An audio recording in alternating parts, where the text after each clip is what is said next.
présentation de notre conférencier. Merci. Bonsoir tout le monde. Bonsoir camarade Ali. Et bienvenue en France et bienvenue à Clermont-Ferrand.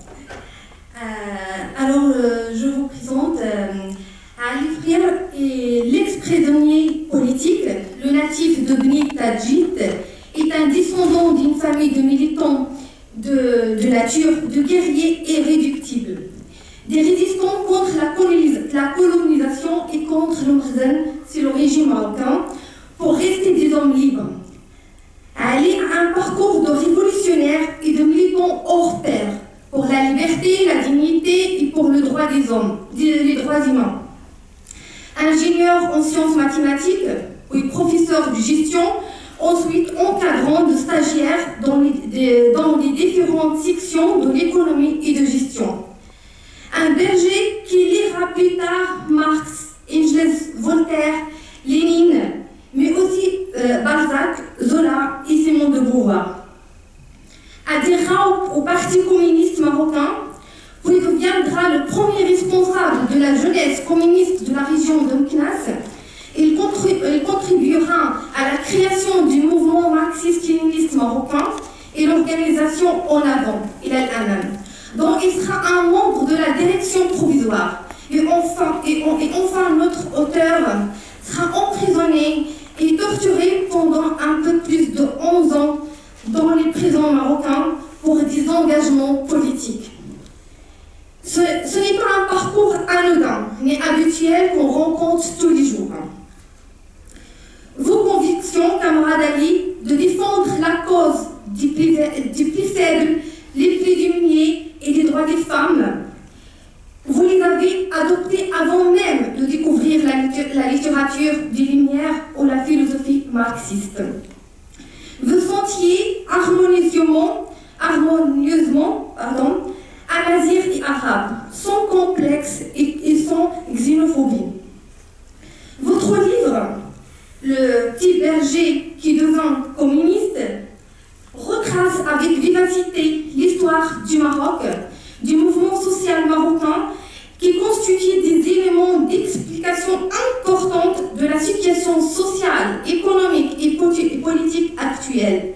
Il évoque des événements gravés dans les mémoires des Marocains. La répression sanglante de la population rifienne en 1958, les années de plomb, les tunnels obscurs de Darb Moulay Sharif, etc., etc.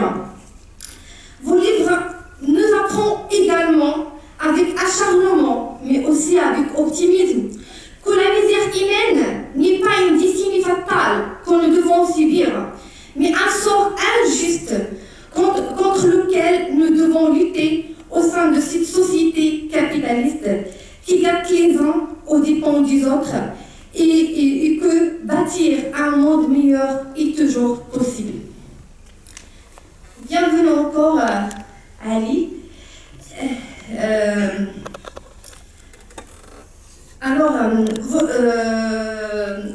La première question que je vous posais, pourquoi ce livre? Bonsoir tout le monde. Oh, je peux parler comme ça, hein? Je suis très ravi d'être parmi vous.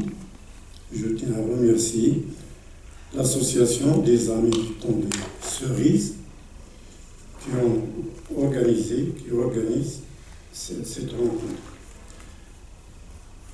Pour le livre, simplement, il y a mes enfants qui me demandaient, parce que chaque fois qu'on passe par des montagnes, le désert, et je dis, dans cette caverne, il y avait vos grands-pères, et ici, il y avait une bataille, etc. À un moment donné, j'étais en prison, et ils m'ont dit, il faut écrire quelque chose sur ça. Donc, j'ai dit, pourquoi pas. Je me suis décidé, j'ai dit, chaque mardi, j'écris quelque chose. Je n'ai pas prévu. Donc, chaque mardi, j'écris. Après, je crois, une année, il y a Mahmoud qui est là, à côté de son frère et de leur mère, qui a repris tout ça et l'a enseigné. On a publié un livre, c'est comme ça. Mais j'ai un livre réfléchi, c'est la formation sociale et la lutte des classes au Maroc, mais en arabe. Et celui-là en français. Voilà. Alors, vous êtes né dans une famille nomade.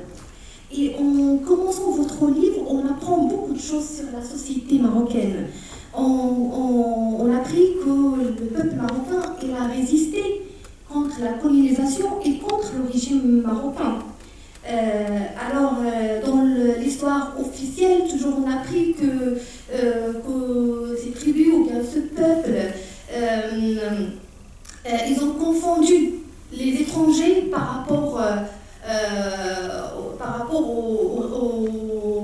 aux hommes de régime.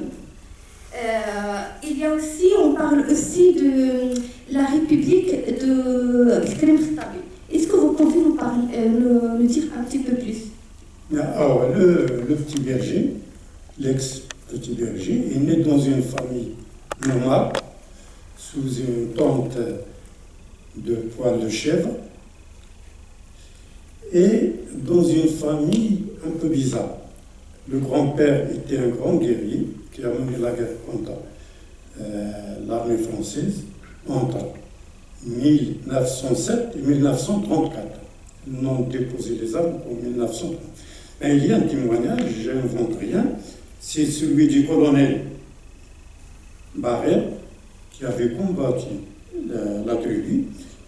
C'était publié dans la revue historique de l'armée, numéro 3, 1952. Donc c'est un article qui est dans le bouquin, qui racontait ça. Et puis, la famille, il y a un oncle qui a été blessé ici en France en tant que militaire dans la résistance française. Un autre oncle maternel décédé sous les bombes de l'armée française et un père arrêté comme appartenant au mouvement nationaliste marocain. Donc le contexte c'est un petit peu ça. J'ai grandi dans la campagne jusqu'à 11 ans. Donc j'étais un petit berger.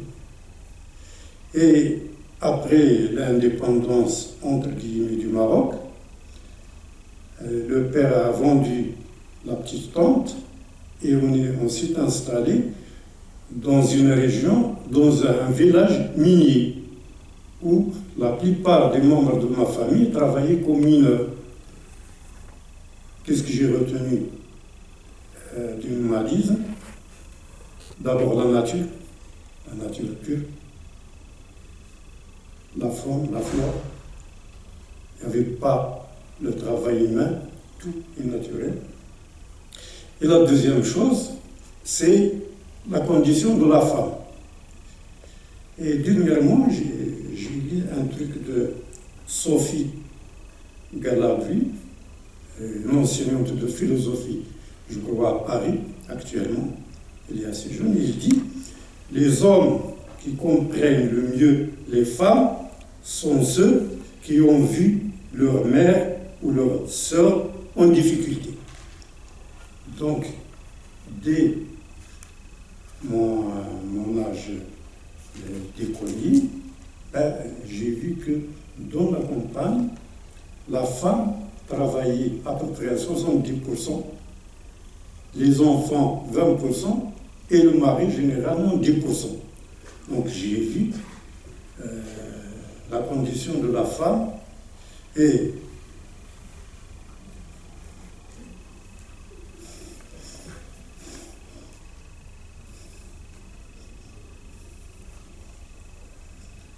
en 18 ans, ma mère a donné naissance à 8 enfants.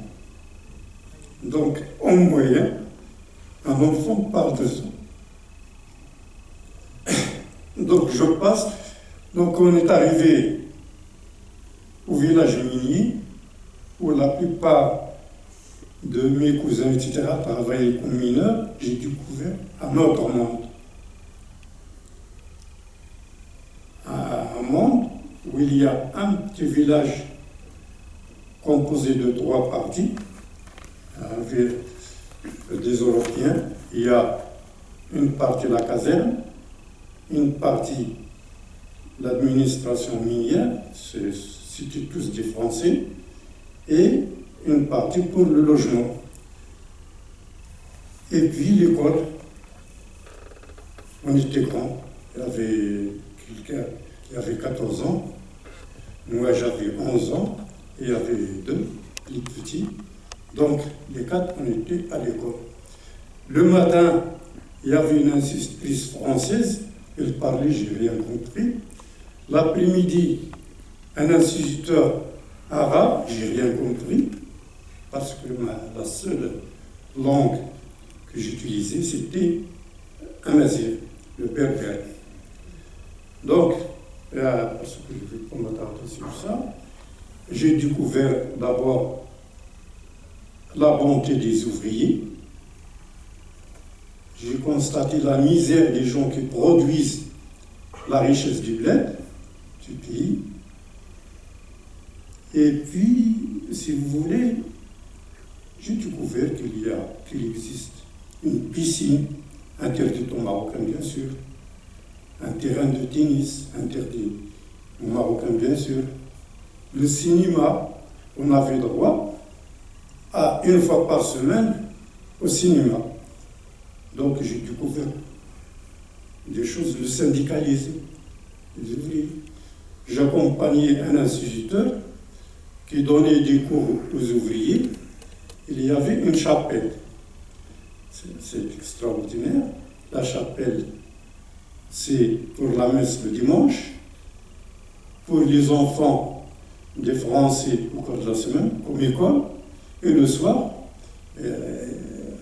il nous permettait de donner des cours aux ouvriers pour apprendre à écrire, parce que tout le monde était analphabète dans ma famille, il n'y avait personne qui écrivait, qui lisait. Donc j'ai découvert toutes ces choses-là. Voilà, si tu veux arriver au collège, si tu as ta question. Sinon, je passe au collège. Parce qu'il y a nomade, village minier, puis ville pour un collège, 200 km, et puis le lycée, et puis l'université, puis les arrestations, etc. Alors moi, ce qui m'a trop attiré aussi dans l'histoire officielle, on prend que le sultan Moulay Ismaïl, il était toujours présenté comme un grand homme. Et je découvre, mais j'ai déjà entendu que Moulay Ismaïl c'est un tyran comme Hassan II, et que c'est les 2 hommes les plus oppresseurs qui a connu l'histoire marocaine.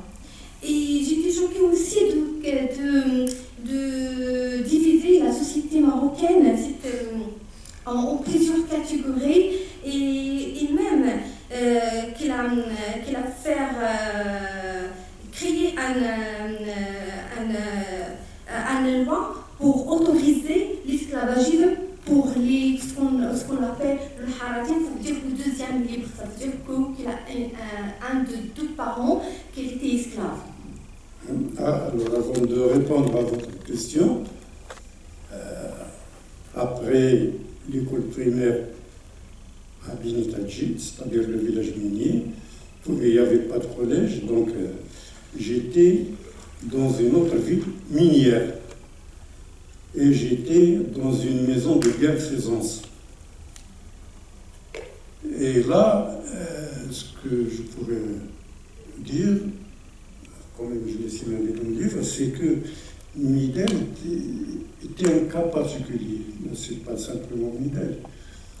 Il y avait à peu près 70% des familles musulmanes. Il y avait à peu près 15% des familles juives, il y a à peu près 5% des travailleuses de sexe. Et il y a des maisons mélangées, il n'y avait aucun problème entre les musulmans et les juifs avec les travailleuses de sexe. Tout le monde vivait, et ça m'a marqué, bien sûr. Par la suite, bon, on pourra en discuter, que sont devenus les Juifs. Donc, c'est une autre ville minière. Donc, je côtoyais les ouvriers, les mineurs. J'attendais impatiemment le 1er mai pour être avec les ouvriers. J'étais un collégien, mais assez grand, comme 11 ans à l'école, donc je devrais avoir 16 ans, enfin, comme ça. Et ça m'a marqué aussi, Midelt, avec la résistance ouvrière. Alors, je reviens à votre question, à ta question, camarade. C'est que Moulay Ismaïl s'était élevé à l'époque de Louis XIV.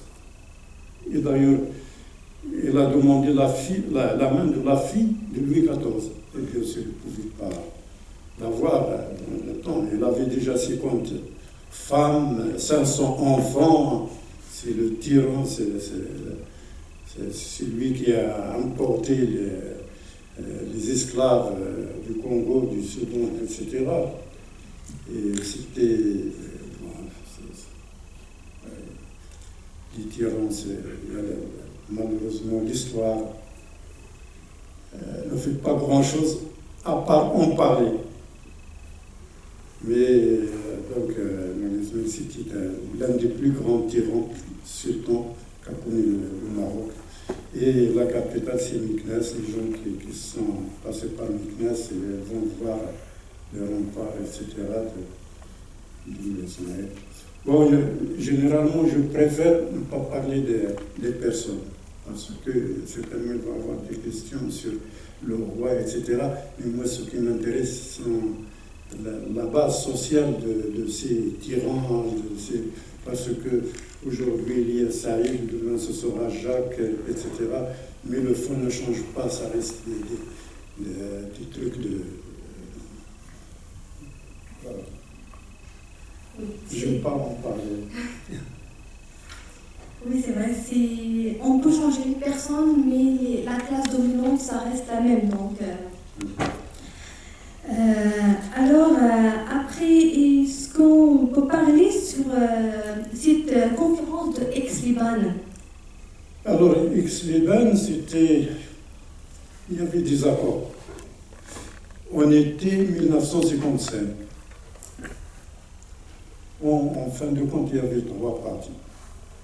Il y a le plus fort, et La Fontaine a raison de dire que la raison du plus fort est toujours la meilleure.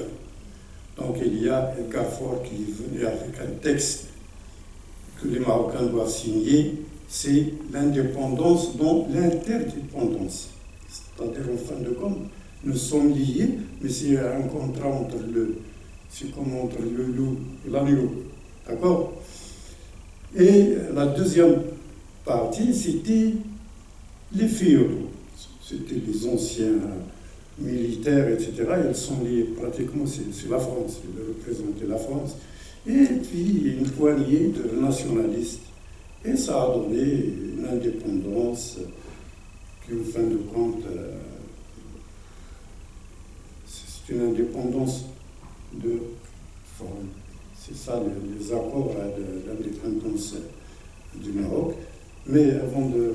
Est-ce qu'il y a des questions par la suite sur le lycée? Parce qu'il y a une évolution culturelle, idéologique. D'accord? Alors, j'ai remarqué que les représentants du peuple qui ont milité pour l'indépendance, ils ont été dans cette conférence comme des figurants. Et que les lignes principaux étaient déjà signés entre la France et la bourgeoisie et le palais. Oui, parce que pour la France, dans le temps, c'est comme ça qu'on agit. L'indépendance est inéluctable. Simplement, il faut que ce soit dans les intérêts généraux, stratégiques de la France. Donc, il fallait déporter le roi. Le peuple va demander le retour du roi. Le mouvement nationaliste va dire laissons les contradictions internes de classe, etc. C'est le retour du roi, la France a dit c'est bien, voilà le roi, en contrepartie, il y a un texte d'indépendance dans l'interdépendance, simplement. Donc c'est qu'ils ont vécu les masses populaires marocaines une déception, d'où vient la révolte de 58 et la pression qu'elle a connue la population haïtienne. C'est difficile de parler de déception parce que dans le temps, les gens étaient mobilisés, tout le monde. On disait qu'on voyait le roi dans la lune et sur un cheval blanc et on a créé des histoires. Moi, je me rappelais, j'essaie de voir la lune, le mur blanc, est-ce que je vois le roi? Mais j'étais petit, j'avais 12 ans, 13 ans, je disais oui, il est là, alors que je ne voyais rien. Je voyais rien. Et tout le monde croyait voir le roi. Donc, il n'y avait pas de déception immédiate. Mais la déception a commencé en 58-59, où les Réfins ont dit, en fin de compte, l'indépendance, c'est rien pour nous. C'est la marginalisation, etc. Et surtout que le chef guerrier du mouvement Réfin, il était toujours en exil. C'était celui qui a déclaré justement la constitution la création de la République Réfin en 1921. Et il a tenu tête à 3 puissances, l'Espagne, la France et le Maroc. Le Maroc, c'est grosso modo l'État marocain officiel. Donc, il a été, en fin de compte, il a été entre les mains des Français, il a été exilé pendant 10 ans, et à un moment donné, on lui a permis d'aller en Égypte, et lui, il a refusé la nature de l'indépendance. Il est un Réfin.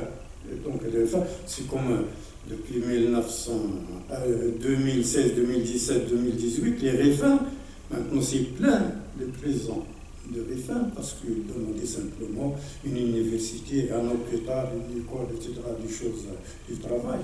On a maintenant on a des dizaines de Réfins prisonniers. Il y a des condamnations à 20 ans de prison, à 15 ans, à 10 ans, etc. Alors, après, vous parlez aussi dans votre livre, à cette période-là, il y avait la naissance du capitalisme agraire et de la bourgeoisie comprador. Est-ce que vous pouvez nous expliquer un petit peu? Alors, je crois, avant de répondre à votre question, je reviens quand même. Donc, j'étais au collège dans une région minière, et puis j'étais au lycée. Alors, au lycée, il y a quand même des choses. J'ai découvert Diderot, Voltaire. J'avais lu le mec extraordinaire, Candide, Jacques le Fataliste, etc. Et puis, je me suis intéressé à la littérature française. Moi, j'étais dans une section mathématique. Mais la matière que j'aimais le plus, c'est la philosophie. Donc là, j'étais toujours présent dans le cours de la philosophie, etc. Alors, à un moment donné, j'ai découvert, c'était bon, la Révolution française. Et par hasard, j'ai trouvé le bouquin de Marx, La lutte des classes en France, de 1848. Ça a été écrit en 1848. Donc, j'ai vu, il y avait une révolution française, et maintenant, il y a une révolution qui a échoué, et puis il y a la Commune, en 1871.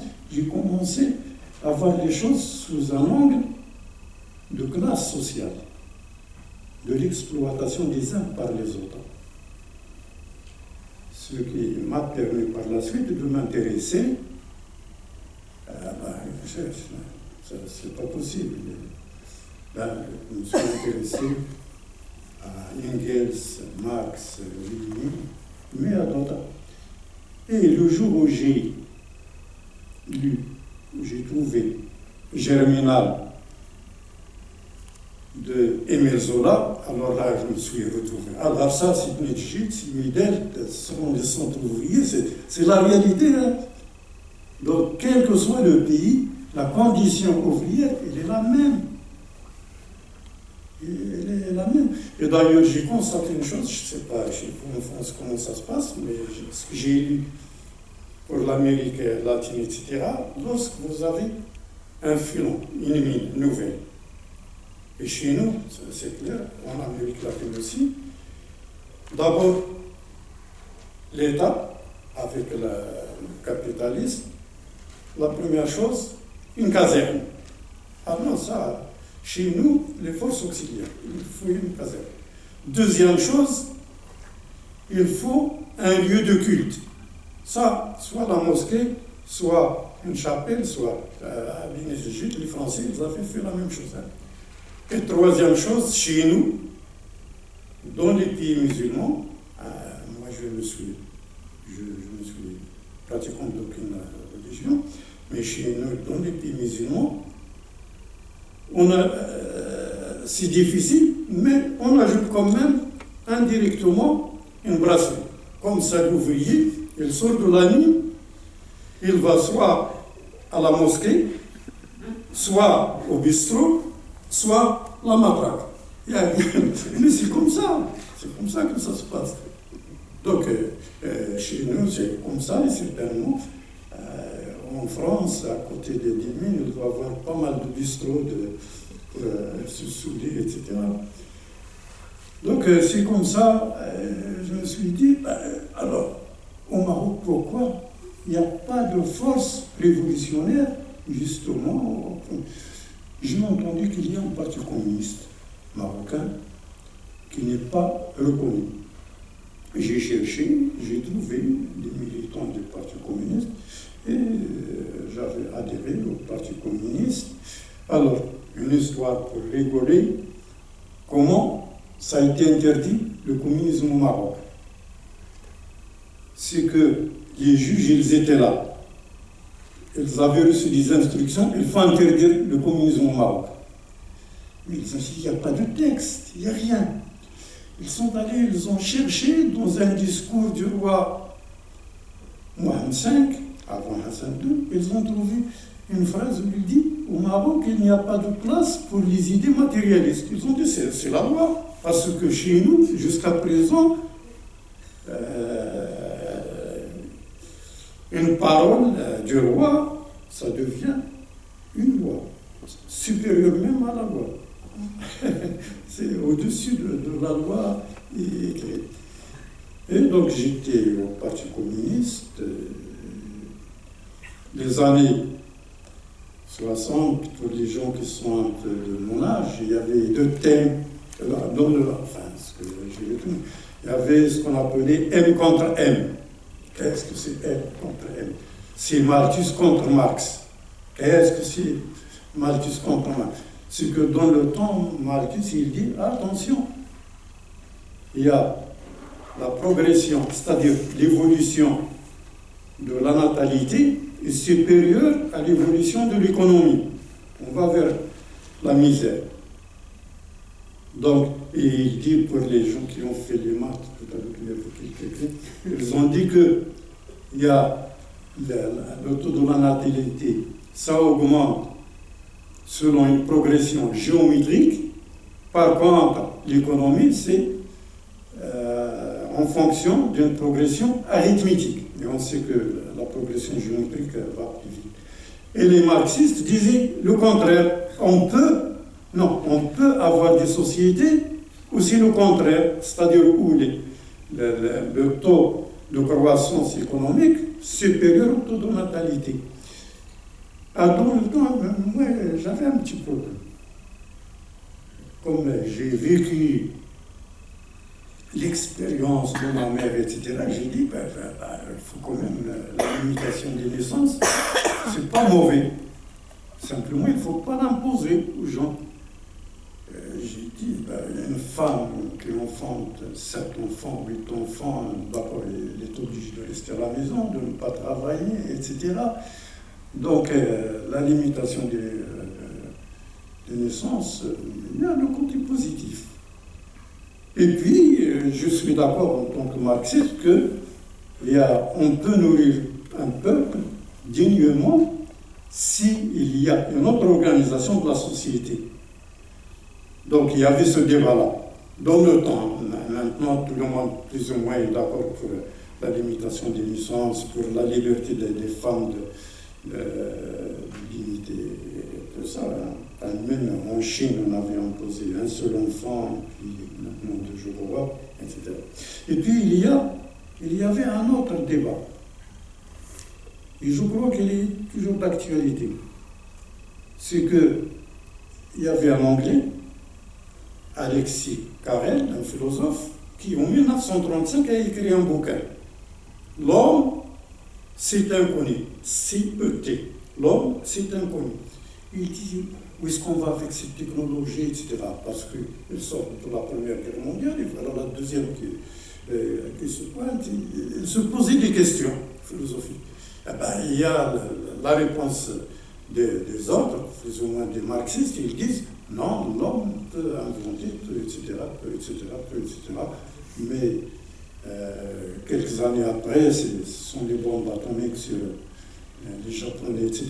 Plus ou moins, c'est ça. Dans ces débats-là, on ne peut pas dire que celui-là a tort à 100%. Il n'y a pas ça.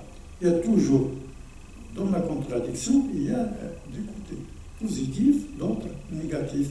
Donc, ça. Et puis, nous, au Maroc, en 65, c'était avant vous les Français en 68. Hein. En 65, c'était la révolte de la jeunesse, et sans les chars, les hélicoptères avaient des morts et des morts. Et moi, j'étais au lycée, donc j'ai vécu ça. C'était la jeunesse essentiellement des lycées. Et par là, donc j'étais marqué par ça. J'ai adhéré au Parti communiste. Par la suite, il y a mai 68, j'avais vécu ça. Je me rappelais des discours de Cohn-Bendit, etc., la gauche prolétarienne, etc. Ça m'intéressait tout ça. J'étais jeune. Mais... Puis il y a la révolution culturelle chinoise. Même à ce niveau-là, il y a des gens qui disent ça, c'est zéro, et il y a d'autres qui disent ça, c'est parfait. Mais non, parce que pour moi, personnellement, j'ai dit, ça n'a pas été appliqué.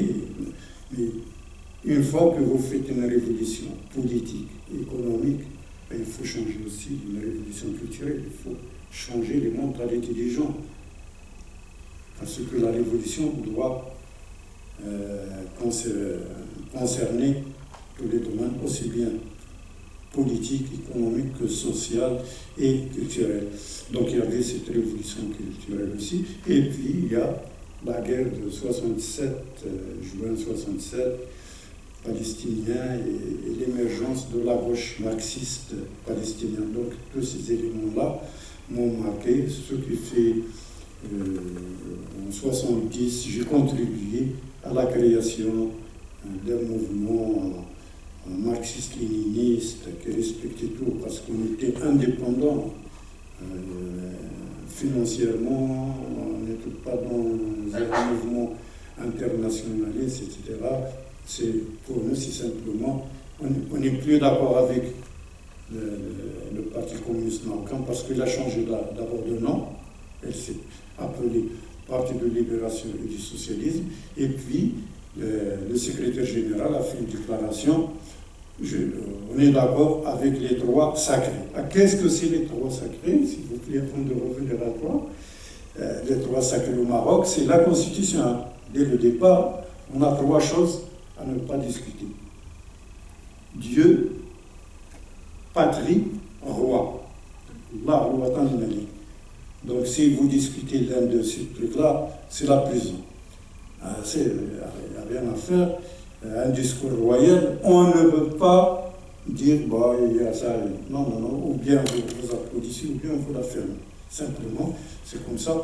Donc, le secrétaire général du Parti communiste, qui n'est plus Parti communiste, mais PLS, a dit, on est d'accord avec les trois sacrés, et nous, dans ce cas-là, on a dit, bon, on reste des amis, mais on crée un parti révolutionnaire, avec des idées plus ou moins, parce que dans le temps, on disait, ça y est, c'est la révolution, mais la plupart d'entre nous, il y a la prison, disons, de prison pour le petit berger, l'ex-petit berger, et il y a des condamnations à perpétuité, etc. Alors, je reviens à la question. Oui, la question c'était pour le terme de comprador, ou bien comment la naissance de cette bourgeoisie comprador et le capitalisme agraire avant. Le terme, je sais que tout le monde connaît ce terme, comprador, c'est utilisé d'abord en Chine, au départ, en Amérique latine. Un comprador, c'est un bourgeois, c'est un capitaliste dont les intérêts sont liés au capital étranger. D'accord? C'est-à-dire qu'un comprador ne peut pas développer ses affaires sans ses rapports, sans ses liens avec le capital international. C'est ça la définition du comprador. Et puis, bien sûr, un comprador au Maroc, le problème de la terre, parce que vous avez suivi un petit peu le tremblement de terre dernier au Maroc. Et le tremblement de terre a touché des régions montagneuses, des régions où des gens vivent dans des conditions inconcevables. Quelle est l'origine de ça? C'est qu'au Maroc, il y a, si vous voulez, trois Maroc. Il y a le Maroc saharien, je ne parle pas du Sahara occidental, mais saharien, chinois, d'accord? Il y a les montagnes, on a trois chaînes de montagnes, le Grand Atlas, le Moyen Atlas et l'Anti-Atlas, et puis il y a les plaines pour l'agriculture. Alors déjà, sans rentrer dans des polémiques, l'arrivée des musulmans, déjà, il y a pas mal de tribus berbères qui sont réfugiés dans les montagnes.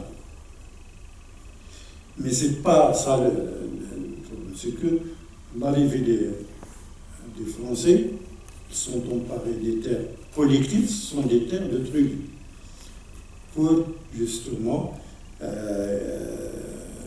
en faire des fermes modernes. Donc toutes les plaines du Maroc, c'était comme ça. Et par la suite, après l'indépendance, entre guillemets,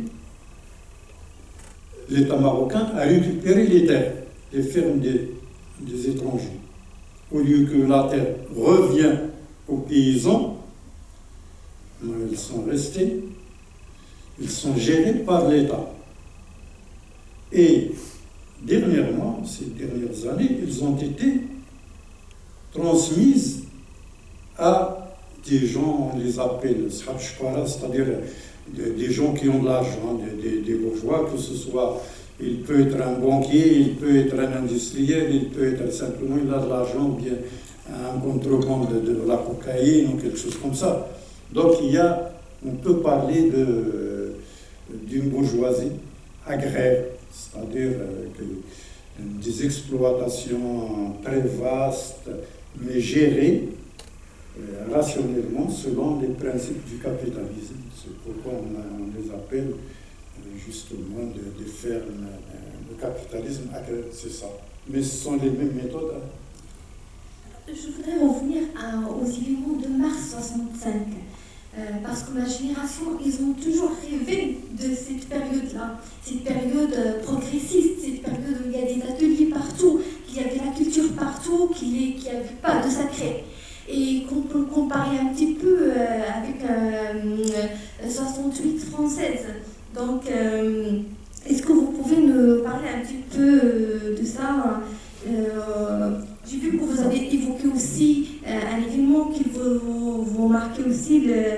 guillotine de Mehdi Ben Barka qui était interdit en 1962, l'enlèvement de Mehdi Ben Barka. Donc tous ces événements qui restaient importants dans l'histoire marocaine. Bon, brièvement, parce qu'il y a beaucoup de choses par la suite à discuter, c'est qu'après 10 ans de l'indépendance, entre guillemets, les jeunes et les moins jeunes, ils ont vu qu'en fin de compte, l'indépendance n'a rien à apporter de très positif par rapport à ce qui existait avant. Donc il y a un ras-le-bas de la jeunesse. Donc ça a commencé par les manifestations des jeunes, parce qu'il y avait une circulaire du ministère de l'Éducation nationale qui limitait l'accès à l'école. Moi j'avais de la chance en 1956, j'ai trouvé la place alors que j'avais 11 ans. Mais à partir du début des années 60, là, il faut avoir 6 ans, 7 ans pour intéresser. Donc il y avait des manifestations qui ont démarré à Casa et il y avait vraiment des massacres. Et c'était un peu général au niveau du Maroc, mais c'est à Casa. Donc mars, ça a marqué 2 choses. D'abord, il y a c'est un divorce entre la jeunesse et l'institution monarchique, l'État, etc. Et d'autre part, une remise en cause des partis politiques progressistes, nationalistes, essentiellement l'Union nationale des forces populaires, le Parti communiste, etc., parce que plus ou moins ils collaboraient avec le régime. Donc à partir de 1965, il y a un mouvement, effectivement, comme tu as dit, les ciné-clubs, les discussions dans les lycées, dans l'université, etc. Et ça a préparé le terrain pour l'apparition, pour la création de 3 organisations radicales. Et aussi, ça a permis un mouvement de lutte armée nationaliste de s'organiser et d'organiser un soulèvement militaire en 1973. Et il y avait des condamnations à mort, etc. Et on était en prison. À côté, il y a un mur entre notre quartier et le quartier des condamnés à mort. Et un matin, le quartier, ils ont fusillé vos autres camarades. Et avant, c'était 16. Mais ce ne sont pas des marxistes-léninistes, c'était des guerrieros djihadis. Donc il y avait un divorce avec le régime et avec les partis classiques réformistes. C'est ça, 65. C'est une coupure historique, si vous voulez. On remarque bien que l'importance du l'INEM dans l'histoire marocaine et les lignes politiques progressistes et marxistes et leur rôle dans la naissance de ces 3 organisations marxistes en avant au 23 mars et servir le peuple. Bon, l'UNEM, c'est plus ou moins l'UNEF de France. L'UNEF de France, dans les années 60, 70, je ne sais pas son état actuel. L'UNEF, l'Union nationale des étudiants français, avait joué un rôle très important.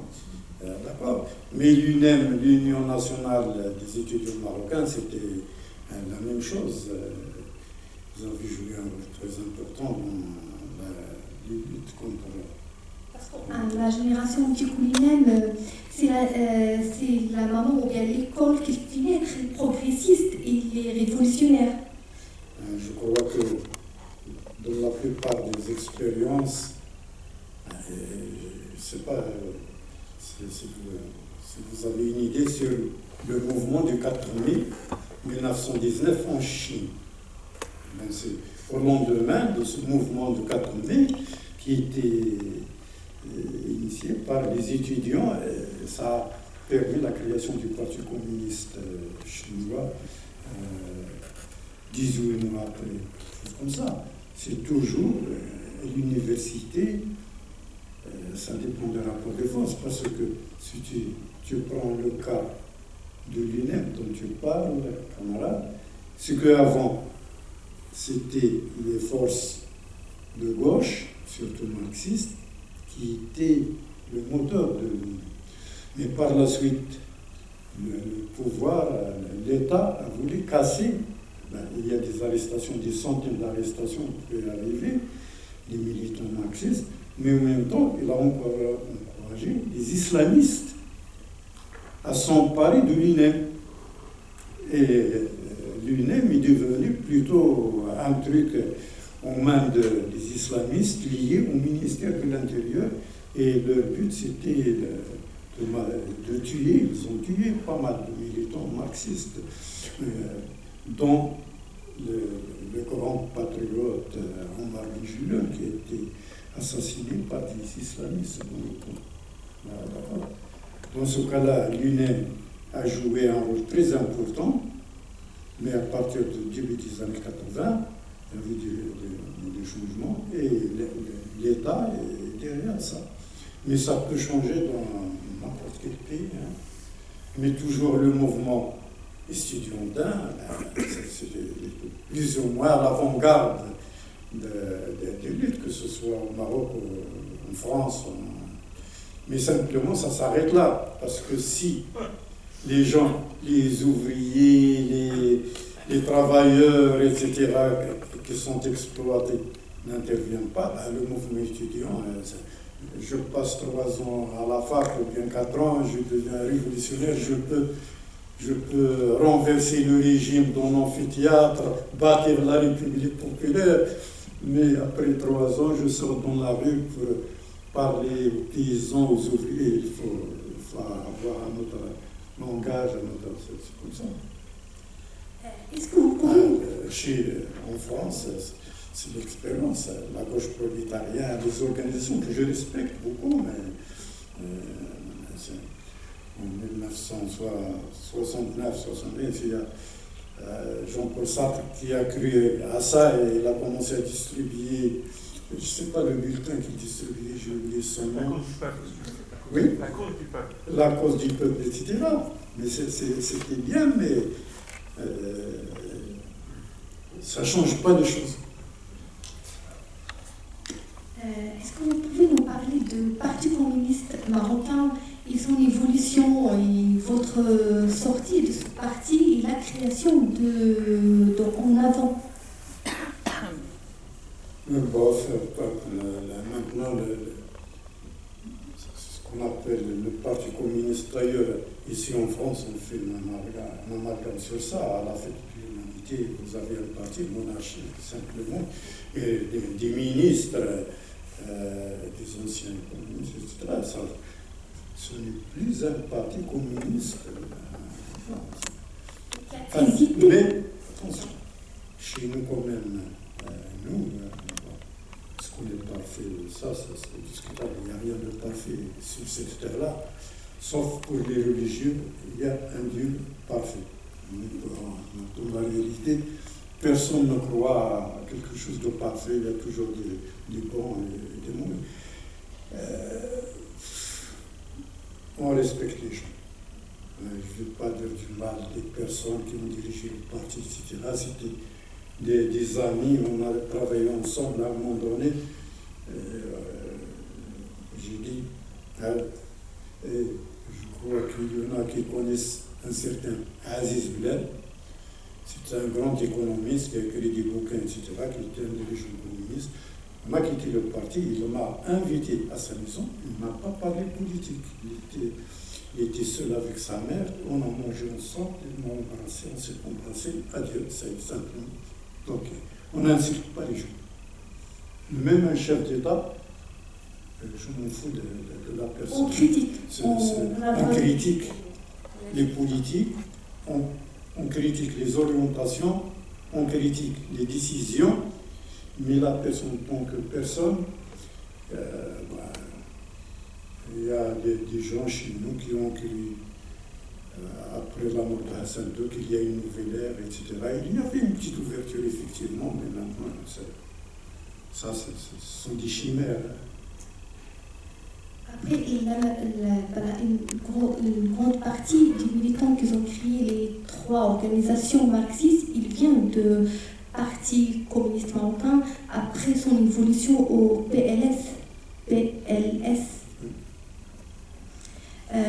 que vous pouvez nous parler à ces arrestations? J'accélère un petit peu par rapport à l'heure, c'est pour cela. Oui, il faut passer vite. Alors, les arrestations. Donc, la plupart des militants, surtout des jeunes, ont quitté les partis traditionnels, aussi bien le Parti communiste que il y a des militants qui n'ont jamais été dans un parti politique. Donc il y a la création d'un mouvement nouveau. Tout le monde se disait marxiste-léniniste. Il y a un groupe qui ajoute maoïste, etc. Bon, ce sont des choses. Et il n'y avait pas moyen de travailler dans la légalité. Impossible. On voudrait bien utiliser les salles publiques, communiquer avec les gens, mais tout est verrouillé. On ne pouvait pas, donc on travaillait dans la clandestinité. Il y a des militants qui ont quitté l'université pour travailler au sein des paysans, des ouvriers, dont je suis, parce que tu as dit tout à l'heure, ingénieur, mathématicien, quelque chose comme ça. Non. J'étais dans un institut de statistique, il me restait une année pour devenir ingénieur statisticien. J'ai laissé tomber tout et j'étais allé faire la révolution. Et par la suite, de l'intérieur de la prison, j'ai refait la fac de droit, les sciences économiques, etc. Donc j'ai changé complètement de. Donc il y avait les premières arrestations. Alors au Maroc, les arrestations, c'est très simple. Dans le temps, tu peux marcher dans la rue, ouvrir ta main, tu peux être kidnappé, simplement. D'abord, il n'y a jamais de formalité, même jusqu'à présent.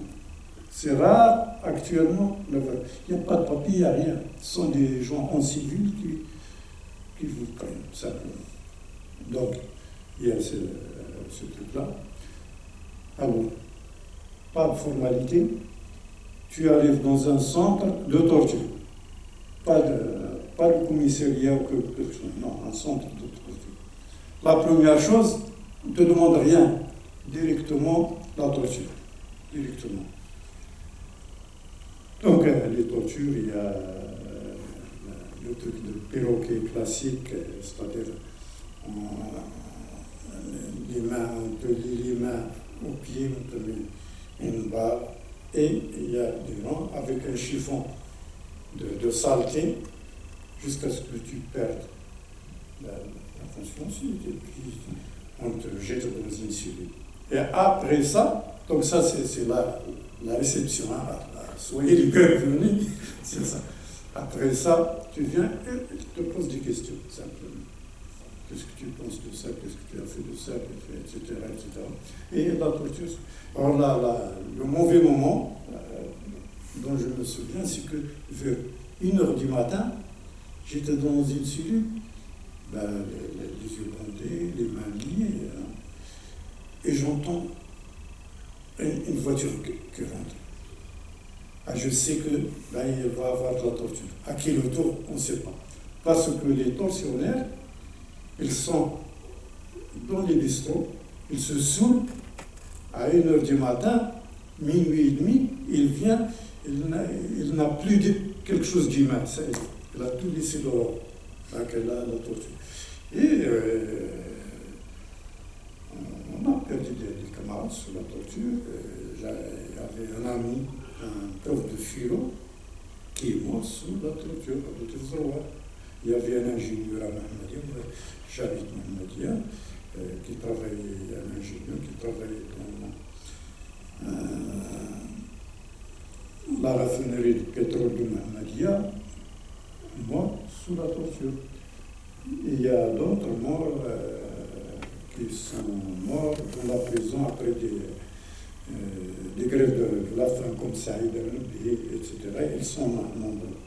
Donc, Alors il y a donc comment vous êtes arrêté, l'arbitraire, pas de formalité, la torture, et si, après la torture, vous passez devant le juge d'instruction, et il y a le juge d'instruction, vous êtes devant lui, il y a un flic à côté. C'est-à-dire, il ne faut pas dire quelque chose de... Et si par hasard vous dites j'ai été torturé, etc., le juge te dit, le juge d'instruction, est-ce que tu veux qu'on te ramène avec des fleurs? C'est comme ça. Donc, alors, on passe à la prison. Alors, à la prison, ça dépend du... Nous, on avait un peu la chance, parce que c'est le premier groupe où il y a des intellectuels, des marxistes, etc. Les flics, ils disent, ah ça, c'est comme... il faut les laisser de côté, il faut les isoler. Simplement, il ne faut pas qu'ils se mélangent aux autres. D'accord? C'est comme une maladie contagieuse, etc. Donc, on était quand même dans un quartier à côté des autres, quartier des droits communs. Et là, il faut attendre le jugement. À notre groupe, nous avons refusé de demander la grâce ou bien la sortie. On dit neveu, nous voulons un jugement. Pourquoi? Parce qu'on a décidé, le jugement, c'est juger l'État, simplement. Parce que dans notre jugement, il t'appelle, tu es flamme, etc., etc., bien. Ils te disent, est-ce que tu as fait ça? Et moi, je suis contre le régime, je fais ça, etc., je suis communiste, etc. Mais ça dépend des gens. Hein. Lorsque je parle, je généralise pas. Donc, il y a ces étapes-là. Une fois condamné, alors la condamnation, ça n'a rien à voir avec les juges. Hein. Ah non, ça vient... ah oui, ça vient de Rabat, simplement pour les groupes comme ça. Il y a la liste, il y a le nombre d'années de prison. Et puis nous, on était jugés à Casa. Et puis il y a la plus grande prison du Maroc, c'était la plus grande prison qui a été bâtie par les Français pour les nationalistes, c'est à Kénétra. Alors, Kénétra, elle s'appelait dans le temps le port de Lyoté, parce que c'est Lyoté qui avait créé cette ville-là, elle s'appelle Kénétra. Et il y a une prison, mais c'est un village, une prison. Il y a de l'agriculture, il y a de l'artisanat, il y a tout, surtout pour les gens qui sont condamnés à 30 ans, etc., mais pas pour les prisonniers politiques. Donc tu passes là, quelquefois il y a des grâces, mais moi personnellement j'étais condamné à 10 ans, j'ai passé mes 10 ans. Par la suite, je vais être repris, condamné à une année. J'ai passé en réalité une année, 13 jours dans une cave. Ça n'a pas été comptabilisé par le magistrat, donc une année. Voilà. Alors, dans votre livre, vous précisez que le jugement, c'était un combat, la grève de faim, et il y a plusieurs choses que vous avez vécues. Et je vois pas que là, il regarde l'heure. C'est difficile, vraiment, c'est un livre très très riche. C'est difficile de vraiment évoquer tous les points parce qu'il évoque l'histoire du Maroc, l'évolution historique, l'évolution politique aussi. Hein. Donc, si vous voulez, je vous laisse libre d'évoquer quelques points librement et après on va passer à... Il y a la résistance qui continue. En prison, il y a des grèves de la faim à caractère politique. On choisit le moment, etc. On fait une grève de la faim. Et il y a des grèves de défense, parce que vous avez quelques petits acquis, la rentrée de livres, etc. Bien sûr, il ne faut pas comparer les prisons du Maroc aux prisons européennes. Dans le temps, le journal est interdit, la radio interdite, etc. Tout ça, c'est... Donc, si vous voulez, des grèves politiques, on choisit le moment. C'est la première grève. Peut-être c'est comme groupe, peut-être, hein, c'est la première grève dans le monde, en tant que groupe, parce qu'il y a des personnes, des militants qui ont fait des grèves au Vietnam, en Grèce, etc. Donc on a fait une grève de 32 jours, mais c'est une grève politique. On a choisi le moment et donc il y avait une commission où il y avait un pharmacien parmi nous, etc. Donc une commission, et chaque fois qu'il y a un militant qui arrive à un certain point, tu arrêtes la grève et à un moment donné on arrête la grève. Mais on a fait d'autres grèves de 18 jours, 19 jours. C'est pour nous défendre, c'est simplement parce que à la grève, il fallait se défendre. Donc voilà comment ça se passe. Alors, ce qui m'a marqué, que vous étiez toujours en combat, et dans ce combat, il y avait aussi des bons moments où vous rigolez. Ah, ça, c'est sûr. Vous avez vécu après votre livre, vous avez vécu des moments de la société communiste, parce qu'il y avait la solidarité, le partage du tout, de respect, de... Absolument. Bon, avant de répondre à la question, en 1984, il y avait un soulèvement au Maroc, bien sûr, là, en France, l'État français n'en parlait pas, etc. Donc au nord, toujours le Rif, à Marrakech aussi, il y avait même des arrestations. Il y avait une Houari qui est mort en prison, il y avait d'autres, Doureidi, etc. D'accord. Donc il y avait un discours du roi. Un discours, vraiment, il dit que tout ce qui se passe au Maroc, c'est il même et le barbu de Abdeslam Yassine. Il est même, c'est en avant. En avant, c'est une autre organisation. J'ai dit à ma compagne, à ma camarade, bon, tu me cherches à Djil là-bas, en laine, parce que ça supporte le froid de la prison. Tu me cherches. Il me dit pourquoi? Tu n'as rien fait. Je lui dis, mais le discours, oui, demain ils vont me chercher, ils viendront m'arrêter. Effectivement, le lendemain, j'étais en classe. À un moment donné, il y a un type de l'administration, le proviseur voudrait vous voir. J'étais au lycée dans ce temps-là. Je sais, c'était pas le proviseur, il pouvait attendre la récréation. Donc j'ai ramassé, j'ai enlevé ma blouse et j'ai dit aux élèves, vous apportez ça à madame, etc. Je suis sorti, simplement. Les flics étaient en civil, au sein de l'établissement.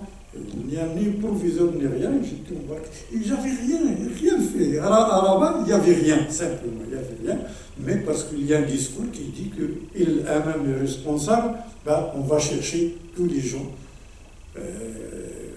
qui sont censés être membres de l'AMM. Alors, si vous voulez bien, on va ouvrir le débat avec la salle. Ouais.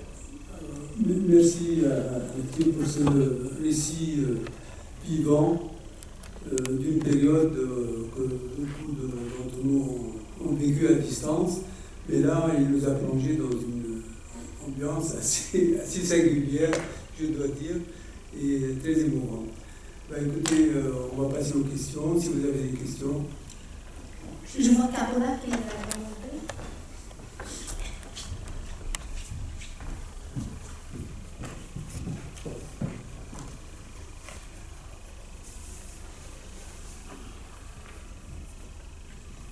Merci beaucoup, monsieur, pour votre contribution. Dans votre livre, vous évoquez beaucoup la place des femmes. Et à un moment, page 21, vous expliquez, en 1971-1972, le régime de Hassan II, comme la plupart des politicards, ignora la contribution des femmes à la résistance contre l'intervention colonialiste et la lutte pour l'indépendance. Et à plusieurs reprises, quasiment presque dans tous les chapitres de votre livre, vous évoquez effectivement la place de la femme, l'ignorance délibérée de leur place dans la Révolution. Et à la fin de votre livre, vous faites quand même un grand hommage aux femmes dans les différentes révoltes, dans les différentes révolutions, qu'elles soient mères de famille, qu'elles soient compagnes de prisonniers ou qu'elles soient elles-mêmes prisonnières. Et j'aurais voulu que vous nous en parliez un petit peu. Merci beaucoup. Je peux répondre? Mais en réalité, le problème de la femme a contribué, ce n'est pas simplement au Maroc, mais dans la plupart des pays, au changement. Mais après le changement, généralement, la femme revient à son statut antérieur. C'est comme la guerre d'Algérie. Les femmes ont joué un rôle très important dans la guerre d'Algérie. Mais il faut voir la condition de la femme algérienne. Et même, moi je suis, si vous voulez, comme je l'avais écrit, pour moi, j'étais communiste avant de devenir communiste. C'est-à-dire avant de connaître le communisme. Les nomades, je crois, c'est comme ça. Et je dis ça, c'est pas parce que je critique les régimes chinois ou bien soviétiques, etc. Mais même après la révolution de 1917, il n'y avait pas beaucoup, à part Kollontai, Krupskaya, etc. La femme n'a pas eu sa place qu'elle méritait dans l'appareil de l'État, dans la hiérarchie du parti, etc. En Chine, moi j'admire la révolution de 1917, la révolution chinoise, etc. Mais c'est ça le problème, c'est que les femmes, c'est le cas du Maroc. Dans notre expérience, nous, au Maroc, il y avait un mouvement de femmes extraordinaire. Je ne sais pas, à part j'ai lu quand même Domitila en Bolivie, si on me donne la parole, oui, c'est une expérience extraordinaire. Au Maroc, il y avait des femmes qui n'ont jamais, presque jamais, quitté leur maison. Mais une fois le fils, bien le mari ou bien le frère arrêté, les femmes ont mené une bataille extraordinaire. Ils avaient occupé le local de la représentation de l'ONU à Rabat. Ils avaient occupé les locaux du ministère de la Justice. Ils ont été allés dans la mosquée à côté du palais royal de Rabat, si vous connaissez un petit peu. Et la police les ont parlé au commissariat et puis par la suite, etc. Parce que au Maroc, on le veut ou non, c'est le côté positif, si vous voulez. C'est qu'il y a une conception, il y a une vision. La femme, il faut plus ou moins ne pas la torturer comme l'homme, etc. Mais il y avait des militantes qui sont passées par le commissariat, qui ont été torturées. Il y avait des viols même au commissariat. Mais l'idée générale, c'est qu'avec les femmes, surtout qu'il n'y avait pas de preuves comme quoi ils étaient organisés. Donc ce sont des mères. Donc c'était une expérience très enrichissante. Et bien sûr, on a des femmes qui ont disparu. On parle de, je ne sais pas, vous pouvez prendre Google et vous cherchez Fadma Ouharfou. En 1973, elle a été enlevée, elle a disparu jusqu'à présent. Elle n'est pas la seule, c'est une femme amazigh de Ekhdidou, de Ratarlas, etc. Mais le problème, c'est que nous, les hommes, à un moment donné, on défend l'égalité, etc., la valeur universelle, etc. Mais il ne faut jamais avoir confiance aux hommes, madame. Mais une fois que la chose change, c'est là où il doit y avoir une révolution culturelle. Tout le passé, inconsciemment, on le constate dans la réalité. Ah, la femme, il a le cœur faible, il peut, etc. On ne va pas la nommer ministre des Affaires étrangères parce que je vais faire des concessions. La femme est facile, alors qu'on ne voit pas. Et à ce propos, je ne sais pas ce que vous en pensez, parce que dans le livre, je ne sais pas si la camarade elle a relevé, j'ai toujours parlé des travailleuses de sexe. Surtout à Midelt, où il y avait presque 5% des femmes, c'est que pour moi, dans une société capitaliste, l'ouvrier qui se réveille à 5 heures du matin, qui prend le métro, qui va travailler, qui revient chez lui à 19 heures ou bien 20 heures, il vend sa force de travail, il est exploité. Ben, une femme ou bien un homme qui vend des plaisirs, il est exploité. Il est exploité. Donc, pour supprimer ce problème, il faut supprimer l'exploitation d'une manière générale. On ne peut pas, et c'est impossible de toute façon, interdire ce qu'on appelle la prostitution et laisser une prostitution sous une autre forme, c'est l'exploitation des gens qui produisent les richesses. Et Covid a démontré ça. On peut vivre nu, marcher sans souliers, mais on ne veut pas se passer de la nourriture, c'est-à-dire l'agriculture, de l'air et de l'eau.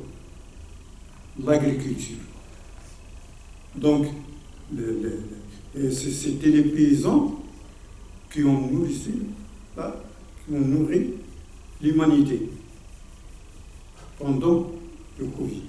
Dans ce cas-là, comme j'ai dit, soit lutter pour la fin de l'exploitation de l'être humain par l'être humain, soit dire la prostitution c'est immoral, etc. Mais les ouvriers, les paysans, les ouvriers agricoles qui produisent la richesse, c'est normal, c'est comme ça. Moi, je vois, on aura l'occasion peut-être d'en parler un peu plus. Hein. Oui, je pense qu'Alain, il a une question. Oui, deux questions. Merci de votre début d'exposé, très intéressant, très émouvant.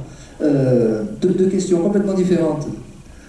Premièrement, est-ce que dans votre héritage culturel, à quel niveau vous rangez l'expérience, par exemple, de l'émir Abdelkader?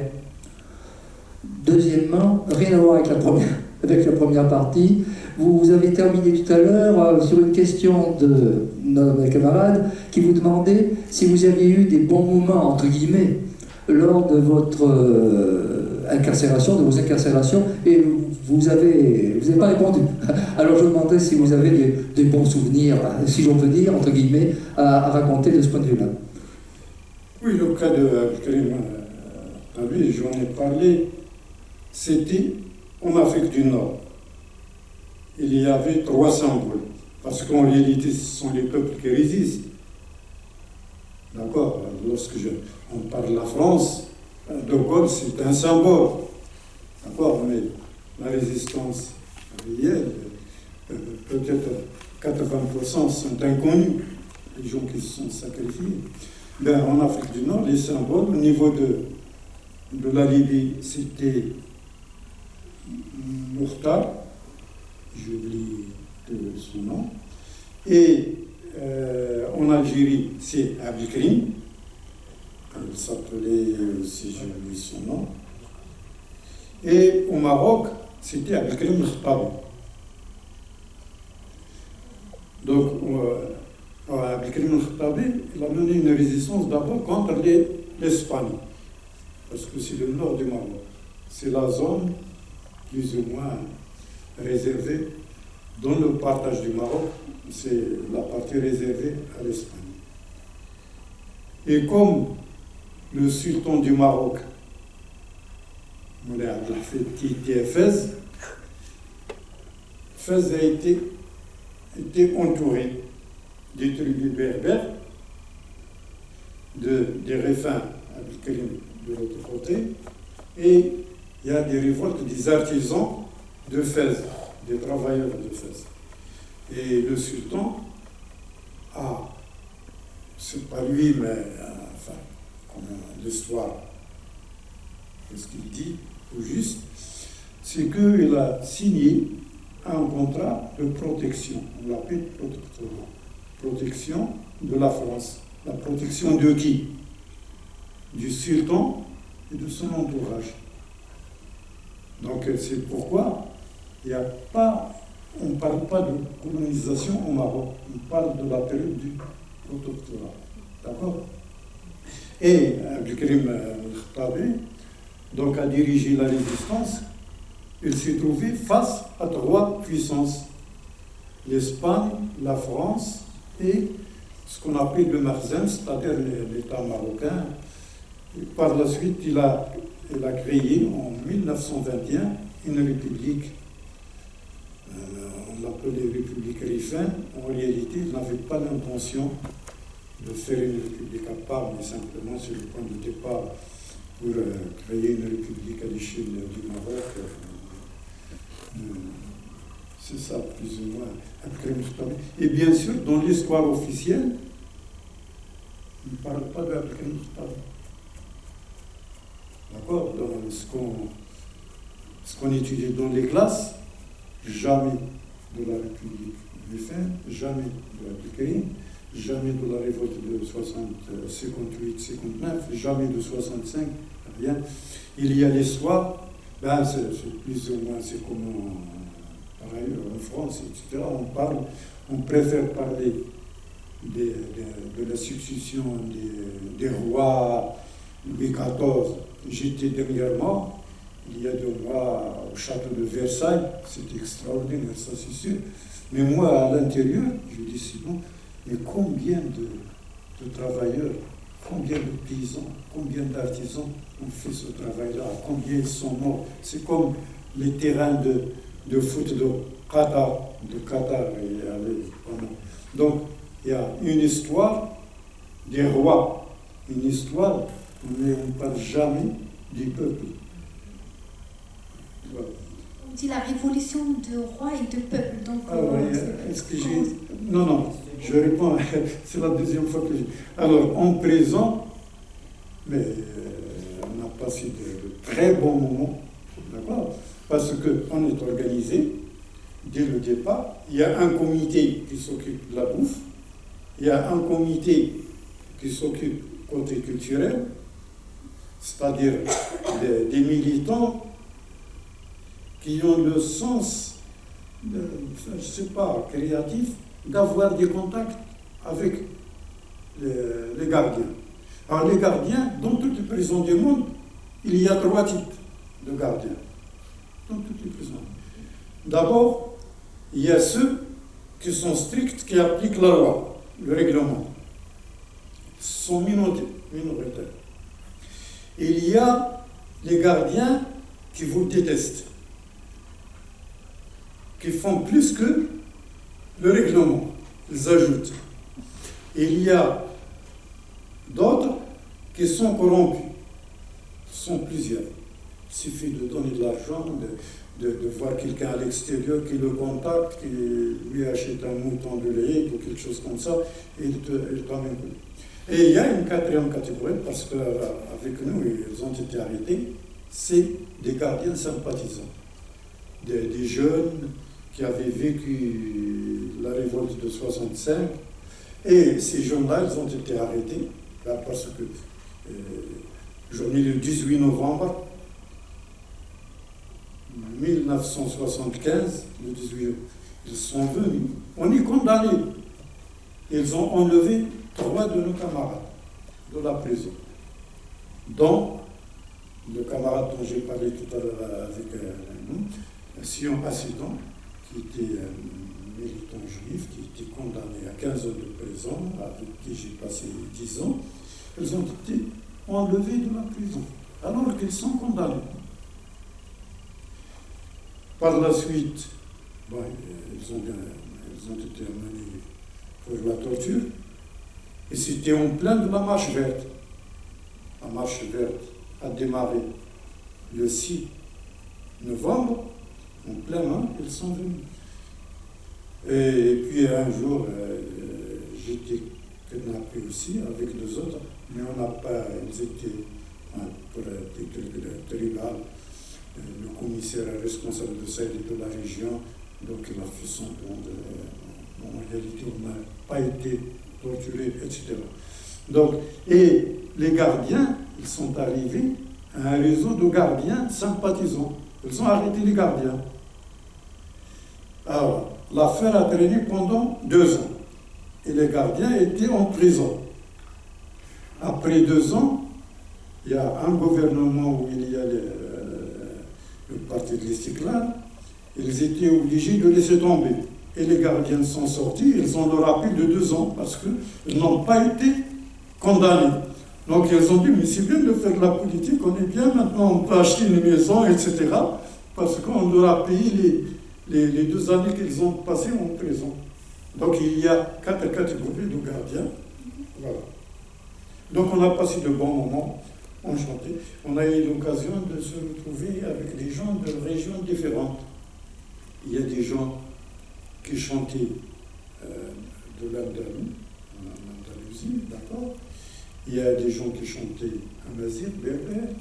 Il y a des gens qui étaient... Et il y a des discussions, des débats, il y a un programme, donc il y a des comités, et c'était bien. Et la bouffe, moi je recevais la visite 2 fois l'année, parce que je suis très loin, parce que mon village c'est la frontière algérienne, je ne suis pas sur l'océan.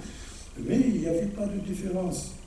Il y a un comité qui reçoit tous les paniers et distribue avec la liste des cellules, etc. Donc c'était de très bons moments. De très bons moments. Ah, si vous sortez vivant du centre de torture, ben, ça va, la lutte, la résistance, le moral, il n'y avait pas de problème.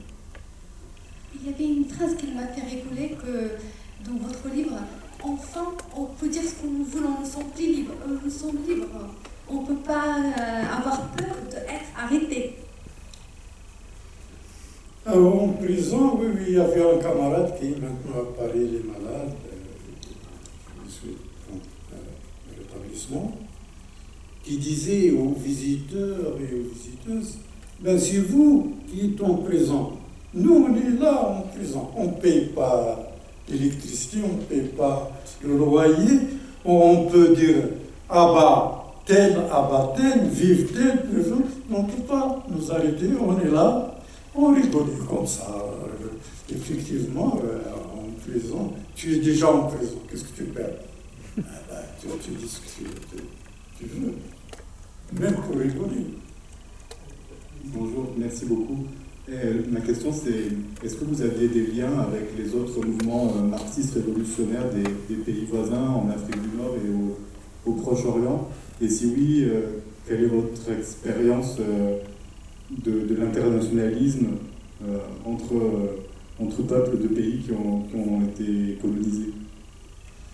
Bon, dans le temps, parce que maintenant il y a, si vous voulez, le prolongement de l'organisation elle-même, elle s'appelle la Voie démocratique ouvrière, qui est un parti légal. Dans le temps, pour nous, on était indépendants. On n'était ni pro-soviétique, ni pro-chinois, ni pro-cubain. C'était un mouvement purement marocain. La plupart d'entre nous sont des gens qui sont venus d'un milieu pauvre, etc. Bien sûr, nous qui étaient à l'université, au lycée, on a suivi les événements, mais en France, etc., on a le débat entre les soviétiques et les chinois, etc. Mais on a toujours eu notre indépendance. Effectivement, dans les brochures, on dit nous sommes marxistes, léninistes, la contribution de Mao Tse-tung, etc., de Gramsci, etc. Maintenant, il y a la Voie démocratique, ouvrière, qui est légale depuis 2004, après l'avènement du nouveau roi. Donc, on a demandé une autre fois la légalité, on nous a donné. Donc, non. Mais, depuis quelques années, tout évolue. Maintenant, nous, à Mohamedia, il est la camarade, c'est la secrétaire locale du parti. Ben, les autorités refusent de recevoir le dossier de renouvellement du bureau local. Les salles sont interdites, etc. Et, pourquoi? C'est pour limiter nos contacts avec les paysans de la région, parce qu'on a pu avoir des militants dans la région, etc. Donc le parti, il n'y a qu'une seule autorisation écrite, c'est pour le bureau politique. Mais toutes les sections du Maroc, c'est comme l'Association marocaine des droits humains. Au Maroc, c'est la plus grande organisation des droits humains en Afrique et dans le monde arabe, indépendante du régime, du parti politique, etc. Ben, on donne l'autorisation au bureau national, au bureau central, parce qu'ils sont à Rabat, il y a le local, il est surveillé, ils ne peuvent pas, mais pas de salle. Alors actuellement, pour répondre à votre il y a le bureau politique du Maroc qui est dans un mouvement à l'échelle mondiale qui a rappelé aux manifestations dernièrement, dont la camarade connaît son nom, avec le mouvement des paysans du Brésil, avec les mouvements de gauche palestiniens, le Front populaire, le Front démocratique, le parti avec le parti ouvrier de la Tunisie, et en France, etc., l'Espagne, lorsqu'il y a un événement important, il y a des représentants qui viennent de l'Espagne et de la France. Le 4e congrès, il y a 6 ans de ça, il y avait un responsable du Parti communiste français qui était là aussi. Il y a des militants de la CGT espagnole, de la CGT, etc. Donc, il y a des relations, mais dans les documents, il y a la 4e thèse, c'est contribuer à la formation d'un mouvement marxiste-léniniste à l'échelle mondiale, mais qui reste ouvert à toutes les tendances.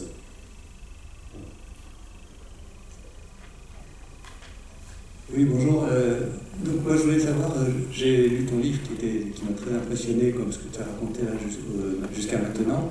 Et j'étais un peu, du coup, entre guillemets, frustré en fermant le livre de ne pas savoir ce qui se passait après. Alors, tu as répondu un peu à la question que je voulais te poser. Qu'en est-il aujourd'hui, justement, à la fois des organisations révolutionnaires au Maroc, s'il y en a, tu as parlé de ce que tu fais, tu as parlé... Et est-ce qu'il y en a d'autres? Et quelle est la situation même du mouvement social au Maroc? Est-ce qu'il y a des luttes qui s'organisent?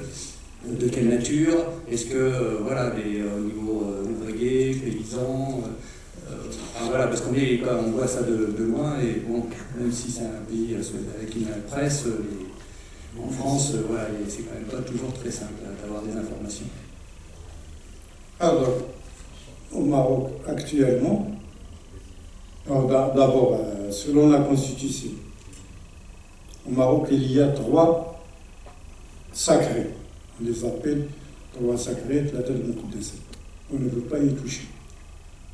L'islam, la patrie et le roi. Si vous commencez à dénigrer ou bien à discuter l'une du sud, c'est la prison. Surtout avec le roi. Parce que avec l'islam, on peut plus ou moins, etc. La patrie, il y a le problème du Sahara occidental. Et nous, notre position est claire et nette, c'est qu'il faut éviter un embrasement entre les peuples de la région, entre le peuple algériens et marocains, etc. Première condition. Deuxième condition, le problème du Sahara occidental doit être résolu selon les décisions de l'Assemblée générale des Nations Unies sur la base de l'autodétermination du peuple sahraoui. Et quatrièmement, on appelle l'État marocain pour ouvrir des discussions avec le Polisario.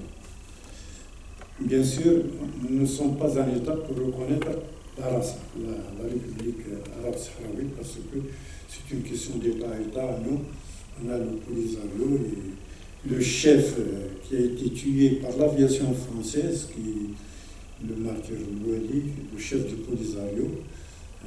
C'était quelqu'un que je connaissais à la faculté, à l'université, et dans le temps, le problème ne se posait pas, ils étaient des Sahraouis, ils considèrent des Sahraouis, ils nous considèrent des Marocains, il n'y avait pas ce problème-là. Ce problème a été plus ou moins créé après la tentative de coup d'État au Maroc, et c'est une occasion pour récupérer les partis politiques réformistes, pour envoyer un genre militaire au Golan pour combattre Israël, etc. Des choses. Donc, notre position, elle est claire sur ce point-là. C'est le seul parti politique légal au Maroc qui a cette position, elle est claire et nette. Alors, concernant le mouvement de gauche au Maroc, avec tout mon respect pour les militants français, c'est comme on est dans une phase, plus ou moins, il y a tellement de groupuscules, etc. Un se divise en deux, on a mal compris la contradiction telle qu'elle a été définie par Marx, Engels, etc. Donc un se divise en deux, et puis se divise en quatre, etc. Donc il y a des groupes. Mais il n'y a pas de problème entre les groupes. Chacun, il y a ce qu'on peut appeler des groupes maoïstes, il y a des trotskistes, il y a d'autres, des groupes marxistes-léninistes, mais qui refusent de travailler dans la légalité, etc. Il y a un groupe stalinien, si vous voulez. Le Maroc, c'est un pays où ça bouillonne, simplement. Donc, mais il y a ce problème de certain déclin du mouvement de gauche d'une manière générale et de l'extrême gauche d'une manière particulière. Mais nous, on est sur le terrain, on se trouve dans la plupart des organisations de masse. Mais bien sûr, on ne va pas dire que nous sommes fiers d'être un parti légal, mais qui dit tout ce qu'il a à dire sans avoir peur de la prison. Et le régime le sait. Parce que s'il décide de nous arrêter, ben ce sera des centaines d'arrestations. Il n'a pas intérêt à faire ça. Mais, comme j'ai dit, le Maroc, c'est ce qu'on appelle dans l'histoire de la France le despotisme éclairé. À l'intérieur, c'est la tyrannie. C'est un régime tyrannique. Il n'y a rien à... Et la façade, vis-à-vis de l'Occident, c'est les institutions, vous avez un parlement, je l'avais dit tout à l'heure à quelques camarades, le Parlement marocain, évidemment, ça fait rigoler. Il y a le tremblement de terre, il y a la question palestinienne, il y a la misère, il y a... Le Parlement ne discute pas ça. Quel est l'objet discuté le plus? Ils ont dit, l'opposition, pourquoi vous avez augmenté la taxe sur la bière et le rouge qui est une consommation populaire? Et pourquoi vous n'avez pas augmenté la taxe sur le whisky? Et voilà le sujet. Au Maroc, c'est un pays musulman d'abord. Vous reconnaissez que le vin rouge et la bière, c'est une consommation populaire. Et voilà le genre de parlement qu'on a. C'est simplement sais pas comment dire, mais c'est une institution monarchique, parce qu'on a plusieurs qui disent qu'est-ce que c'est le Makhzen. Le Makhzen, c'est tout un organe. À l'intérieur, c'est l'institution monarchique. Mais il n'y a pas que ça, c'est un ensemble de relations, un ensemble d'institutions politiques, militaires, policières, etc. Donc, nous sommes le seul parti légal à boycotter toutes les élections. Moi, j'ai 77 ans, j'ai jamais voté pour quelqu'un. En France, vous votez, hein, ça vous regarde. Mais chez nous, ma conviction personnelle, avec tout le respect que je vous dois, c'est que ce soit aux États-Unis ou en France, la voie des élections ne va jamais donner le pouvoir aux producteurs de richesses de ces pays. Jamais, jamais. Bien sûr, vous avez la possibilité d'organiser des rencontres, etc., d'avoir des gens. C'est ça le côté positif de la légalité. C'est pourquoi moi je défends ça. Mais cautionner un parlement comme chez nous, c'est se foutre de la gueule du peuple. Parce que de toute façon, le régime, il fait un plan. 70% doivent être des gens disciplinés, monarchiques, 100%. Et puis les 30%, un peu des socialistes, un peu de ça, et quelques, 2 ou 3 marxistes. Donc les partis légaux qui sont des partis légaux, simplement. Eh bien, on va peut-être être obligé de... Il y a une question. Une dernière, parce qu'on doit quitter la salle à 10h. Je vais essayer d'aller. Essayez d'être bref parce que là, on va prendre 2 questions. Je vais essayer d'aller compléter si besoin. Moi, je voulais juste revenir sur, c'est bien l'histoire, tout ça, mais aujourd'hui, je vais revenir sur 2 idées reçues qu'il y a en France sur le Maroc et la situation sociale au Maroc. La première, j'essaie de vivre l'habitude. C'est que la première, il y a plein de gens qui disent que le Maroc, il se développe quand même. Quand on y va au centre Marrakech ou à centre Casablanca, on voit des jeunes cadres dynamiques qui sortent, des entreprises, d'accord, mais la répartition des richesses, en fait. C'est ça le fond du problème. Le développement du Maroc, les chiffres aujourd'hui sont assez effarants en passant. L'inflation officielle, elle est à presque 7%. Officielle. Alors, il y a 2 chiffres.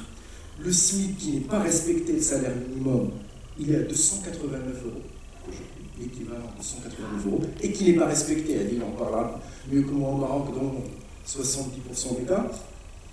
Indice développement humain, le Maroc est 121e sur 180 pays, loin derrière l'Algérie, la Tunisie et la Libye pour avoir des basses comparaisons. Indice développement humain, ça prend en considération l'espérance de vie, le niveau d'éducation, etc. On est pas sur le taux de croissance du PIB, etc. On parle vraiment de la situation des gens. L'éducation, la santé, les situations sont catastrophiques. Catastrophiques. La privatisation des secteurs vitaux, on arrive à des éducations, Ali peut très bien en parler, la santé aussi, c'est critique. La situation là-dessus, le désinvestissement de l'État, il est complet.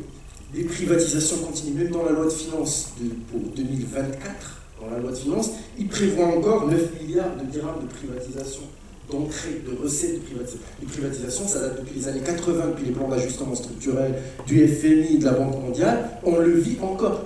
Tout est privatisé au Maroc.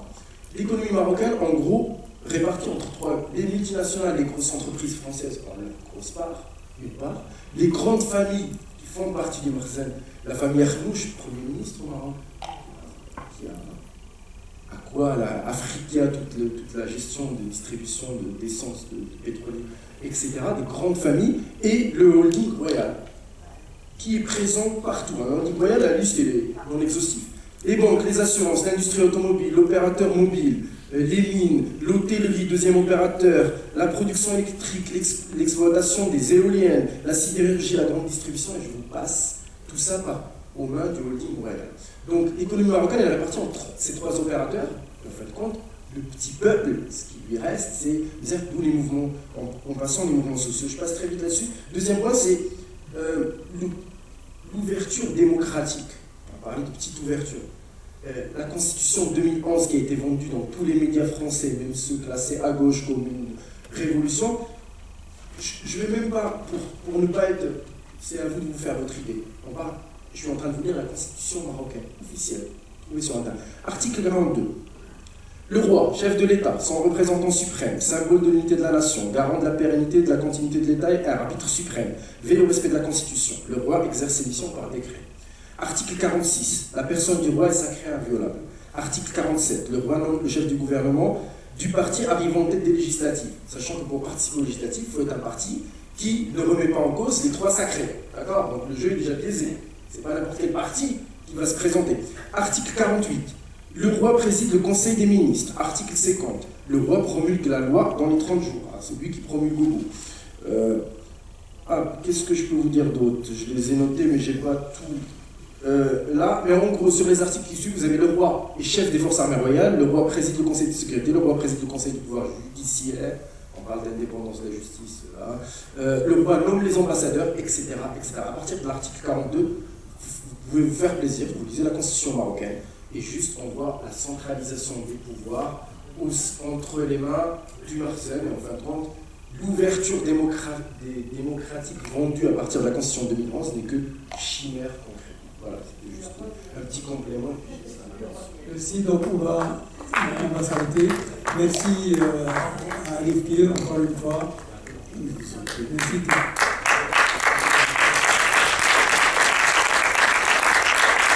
Merci.